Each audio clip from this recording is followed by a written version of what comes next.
Rihanna, I know that it is very difficult for you running the studio because you are more an author designer. You are very famous with your name, but of course you cannot do everything alone. And then you have to run the office with other people. And again, you must make your decisions. What is Werner Eislinger design and what is not? How do you do that? Yeah, I wanted to give more an abstract answer. I am not speaking only about my work, but I see design more under timing aspect. I'm going to explain the two aspects. I'm really interested in design, and when I see good design or exciting design, normally this works. So the first thing is the preview that is inside the design, because you must know, when I don't know if you are, or most of you are design students, but in a school you always learn to design, to have an idea and to make a nice rendering or a nice computer drawing about your idea. But in reality, your idea might be, you have an idea and it might take 4 years until your product is in the market. I did projects, the longest I think took 4.5 years, and there are in the automotive industry, sometimes it takes much longer than from the first idea until the car or the motorcycle is on the market. So strong ideas are strong when they come to the market, but when they come to the market, that means that somebody has had a good idea 4 years ago. So it's about having a preview, having an ability of a preview.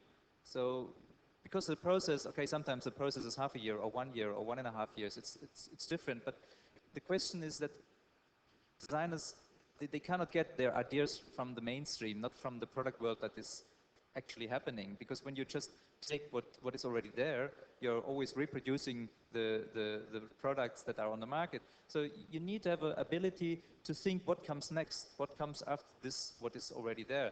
So, and good design is always ahead of the market, and it's a view into the future.